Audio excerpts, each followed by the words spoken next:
एक साथ दो करियर बैटल ग्रुप। मैं आपको बताता हूं इससे हुआ क्या है, इससे हड़कंप हो गया। चीन चुप है, चीन चुप है। चीन को लगा सदमा बॉस, चीन को लगा ঘঙ্গর सदमा।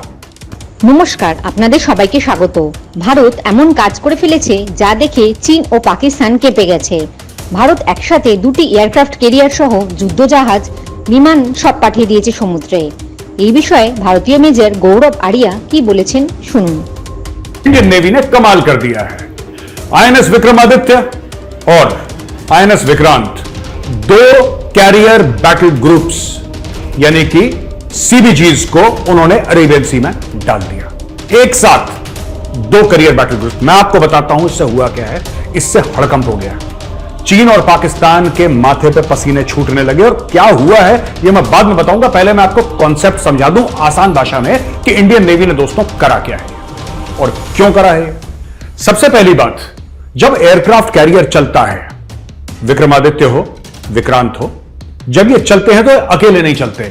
एक करियर बैटल ग्रुप यानी कि उसके नीचे, पानी के नीचे सबमरीन होती है, राइट, हवाई जहाज होते हैं ऊपर, एयरक्राफ्ट कैरियर के ऊपर हवाई जहाज होते हैं और फाइटर हेलीकॉप्टर्स होते हैं, ट्रांसपोर्ट हेलीकॉप्टर्स होते हैं, आसपास डिस्ट्रॉयर्स होते हैं, फ्रिगेट्स होते हैं। यानी कि जब एयरक्राफ्ट कैरियर चलता है तो भाई साहब पूरा गाजे बाजे के साथ चलता है।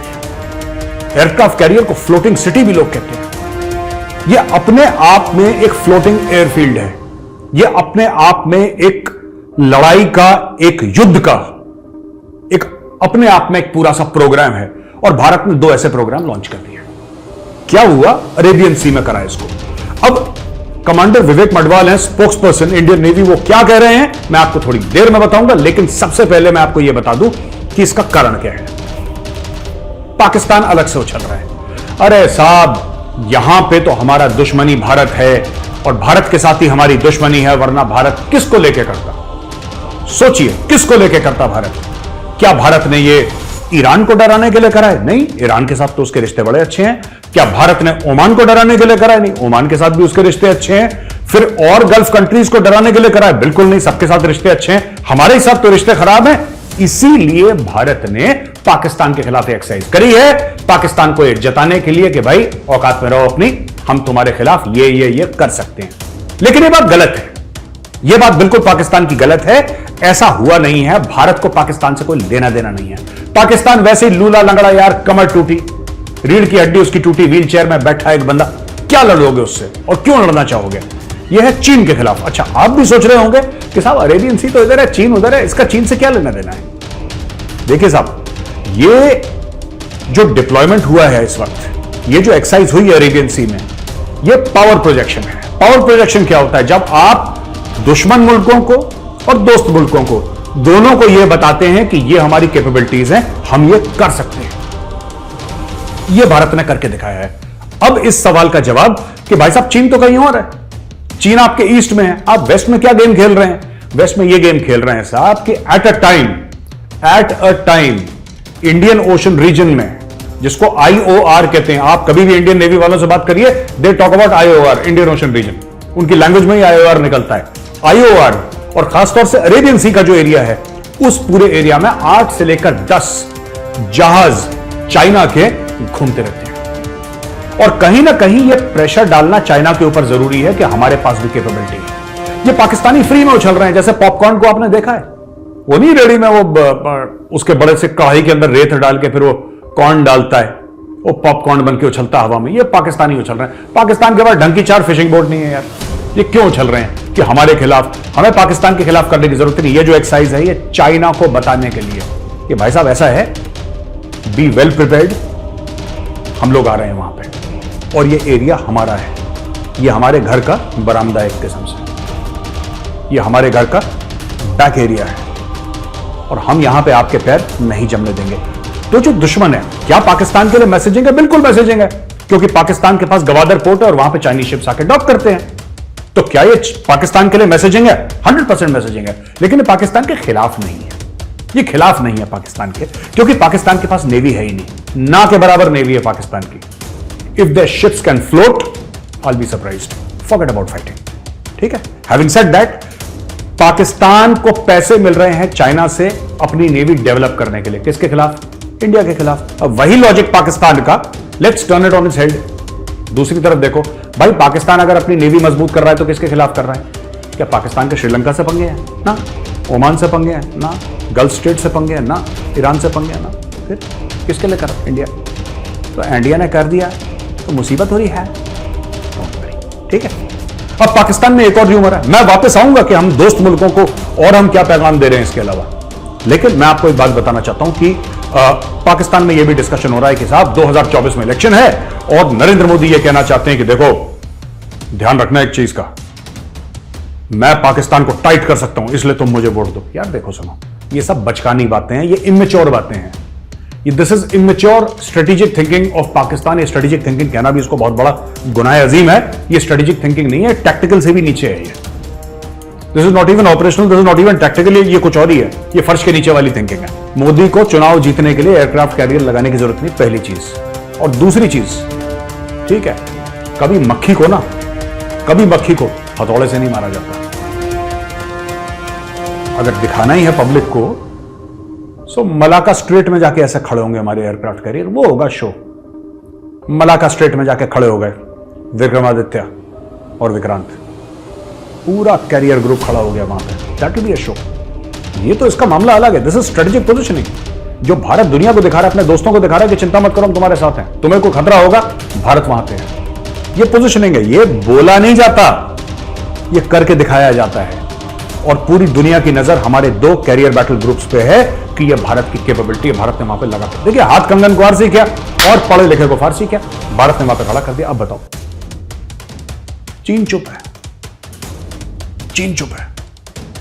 चीन को लगा सदमा बॉस, चीन को लगा घंघोर सदमा, और चीन सदमे में कुछ बोल नहीं पा रहा इस वक्त। अब आएगा ग्लोबल टाइम्स में आर्टिकल, धीरे धीरे आएगा कि what India is doing is very dangerous and India should not do. मतलब बेटा तुम जो भी करो वो सब ठीक है, इंडिया ने कुछ कर दिया तो इनको कुरकुर होने लग जाती है।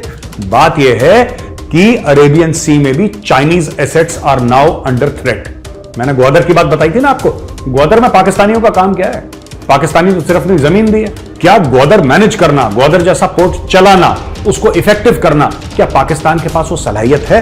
क्या पाकिस्तान के पास वो मैन पावर है, वो दिमाग है, वो पैसा है? Hat trick, duck, hat trick. पाकिस्तान में 0 पे आउट है पाकिस्तान, और तीन चीजों पे फेल है। कर ही नहीं सकता चाइना की मदद के बिना। अगर कर सकता तो चाइना की मदद के बिना पहले से ग्वादर खुद अपने पैसे से बना लेता। ना पैसा है, ना दिमाग है, ना कैपेबिलिटी है। तीनों में पाकिस्तान 0 पे आउट, टक। तो दोस्तों ये कहने वाली बात है कि चाइना को सबसे पहले वहां पे थ्रेटन करना, अरेबियन सी में चाइना के ऊपर प्रेशर डालना। अब मैं आपको बताता हूं कि कमांडर विवेक मडवाल ने एग्जैक्टली बोला क्या है। ये इंडियन नेवी के स्पोक्सपर्सन है। इन्होंने बोला है कि this demonstration of naval prowess underscores India's commitment to safeguarding its national interests, maintaining regional stability and fostering cooperative partnership in the maritime domain। यानी कि ये जो डेमोन्स्ट्रेशन है नेवल ताकत का, ये जो हमारा जो नेवी की जो ताकत है, ये हमारे जो नेशनल इंटरेस्ट है, जो हमारे देश के इंटरेस्ट है, उनको सेफगार्ड करना, उनको बचा के रखना, रीजन में स्टेबिलिटी मेंटेन करना। देखिए बोला क्या है उन्होंने, इसके read between the lines, regional stability. Unstable कौन कर रहा है रीजन को? चाइना कर रहा है। पाकिस्तान की औकात है अनस्टेबल करने की? पाकिस्तान तो खुद ही अनस्टेबल हो रखा है। तो दोस्तों अब मैं आपको बताता हूं कि कमांडर विवेक मडवाल ने बोला क्या है।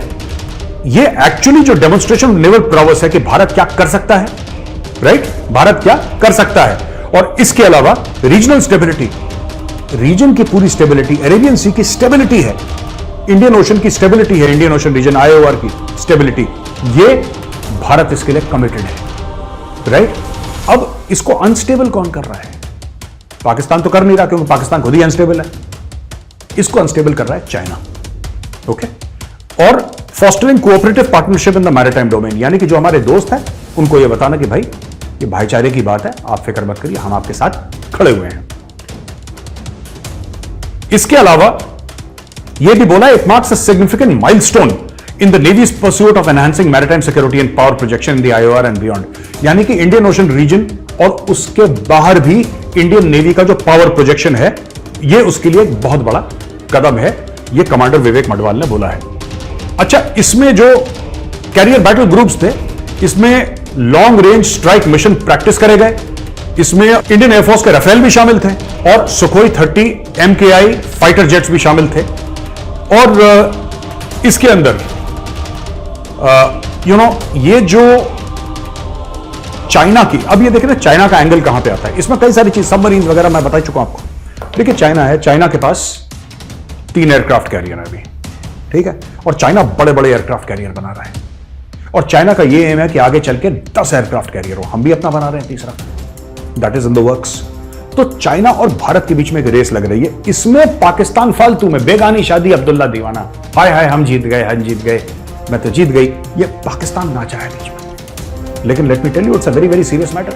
Pakistan does not have the money और the brains to fight India. ना दिमाग है ना पैसा है। तीसरी चीज तो मैटर करती नहीं लड़ाई में, ठीक है। वो जज्बे वाली कौन है, ये बात ठीक है, पर जज्बे में क्या करेगा पाकिस्तानी? अरेबियन सी में कूद के तैर के लड़ेगा विक्रांत से, सर मारेगा विक्रांत में? ये तो करेगा नहीं ना वो। तो फिर तो ये पाकिस्तान के लिए नहीं है। इसेंशियली क्या है कि this is a race, a clash between India and China that is happening in our borders. ये वो वाले बॉर्डर नहीं है गलवान वाले, ये दूसरे बॉर्डर में। मैं तो कह रहा हूं दोस्तों, कब से कह रहा हूं, निपटा दो इनको। एक तो जहाज इनके गिरा दो, ये चुप हो जाएंगे, सांप सुन जाएंगे। इनको आदत नहीं है चीनियों को लड़ने की दोस्तों, ठीक है। और जो मलाका स्ट्रेट है, there is something very famous called the Malacca choke, जहां से बिल्कुल ट्रेडिंग के इनके रूट्स हैं चाइना के बने हुए। इनके 60-70% ट्रेड वहीं से होती है। मलाका चोक ब्लॉक कर दो मलाका को, सांस बंद हो जाएगी। जैसे कोई पेशेंट अस्पताल में है ना, उसके ऑक्सीजन के पाइप के ऊपर किसी ने पैर रख दिया, सांस बंद हो जाएगी चाइनीज की। ठोको इनको, पकड़ के मैं बता रहा हूं। इनको चाइना बहुत ताकतवर बन रहा है, और अगर हमने या अमेरिका ने या यूरोप ने इस चीज को डिले करा, ठीक है, अभी भी दुनिया में सबसे बड़ी नेवी चाइना की है। इतनी इफेक्टिव नहीं है, वो सिर्फ उनका नंबर ऑफ वेसल्स उनकी ज्यादा हैं, ठीक है। छोटी छोटी नाव उन्होंने कई सारी 300-350 बना ली। तो टेक्निकली दुनिया की सबसे बड़ी नेवी चाइना की, लेकिन सबसे पावरफुल नहीं है। सबसे powerful United states of America की नेवी है। और मैं आपको एक बात बड़ी जिम्मेदारी के साथ कहता हूं दोस्तों, यह मौका है जब चाइना अपनी स्ट्रेंथ बढ़ा रहा है। अभी चाइना को ठोको, अभी चाइना को ठोको, क्योंकि अगर आपने इस राक्षस को, इस भस्मासुर को बड़ा बनने दिया ना, तो मैं बता रहा हूं, यह भस्मासुर पूरी दुनिया को चैन की नींद में सोने देगा। इसको अभी ठोको। इसके 2-3 जो जहाज है ना, मर्चेंट वेसल्स, गिराओ, सिंक करो, चाइना को डैमेज करो, तब जाके चाइना को पता। जय हिंद, जय जवान, जय किसान।